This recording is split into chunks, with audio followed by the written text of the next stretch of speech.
राज्याच्या काही भागात मान्सून पुन्हा सक्रिय झाला असून पावसाला सुरुवात झाली आहे.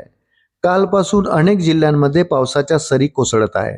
आज काही ठिकाणी पावसाचा जोर वाढला आहे. अशातच आता हवामान विभागाने कोकणासह अनेक भागात मुसळधार पावसाची शक्यता वर्तवली आहे. त्यामुळे 24 ते 28 जून या कालावधीत अतिवृष्टीचा इशारा देण्यात आला आहे. काल सकाळपासून रत्नागिरीसह कोकणाच्या विविध भागात पावसाची धुवाधार बॅटिंग सुरू झाली आहे. कारण अरबी समुद्र आणि किनारपट्टी भागात मान्सून पुन्हा सक्रिय झाला आहे. किनारपट्टी भागात अतिवृष्टीचे ढग तयार झाले आहेत. त्यामुळे गेल्या 24 तासात रत्नागिरी जिल्ह्यात सरासरी 46 मिलीमीटर इतका पाऊस पडला आहे. तर रत्नागिरी तालुक्यात सर्वाधिक 91 मिलीमीटर पाऊस पडला, तर गुहागर तालुक्यात 76 मिलीमीटर पाऊस पडला. आता अरबी समुद्र किनारपट्टी भागात वेगवान वारे वाहण्याची शक्यता आहे.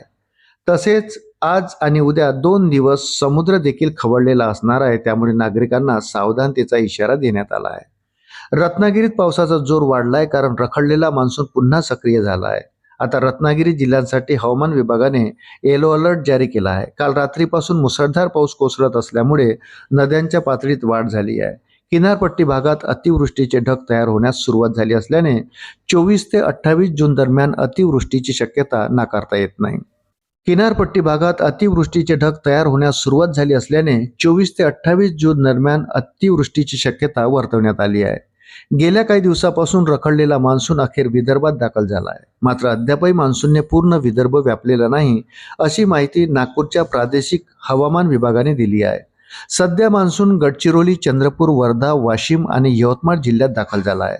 आता पुढील 2 ते 3 दिवसात तो पूर्ण विदर्भ व्यापणार आहे. हवामान विभागाच्या माहितीनुसार यंदा विदर्भात मान्सून पोहोचायला सुमारे 10 दिवसाचा विलंब झाला आहे. 8 ते 21 जून पर्यंत मान्सूनची प्रगती थांबली होती. त्यावर एल निनोचा प्रभाव होता, त्यामुळे अनुकूल परिस्थिती तयार होत नव्हती. मात्र आता मान्सून पुढे सरकल्याचे समोर आले आहे. सध्या मान्सून पश्चिम महाराष्ट्र, मराठवाडा, विदर्भातील बऱ्याचशा भागात दाखल झाला आहे. आता पुढील 6 ते 7 दिवस पश्चिम महाराष्ट्रात चांगला पाऊस पडण्याची शक्यता आहे. तसेच पूर्व आणि पश्चिम विदर्भात सामान्य ते मध्यम स्वरूपाचा पाऊस पडेल, अशी माहिती हवामान विभागाने दिली आहे. अशाच नवनवीन अपडेटसाठी व्हिडिओला लाईक आणि चॅनलला सबस्क्राईब जरूर करा. धन्यवाद.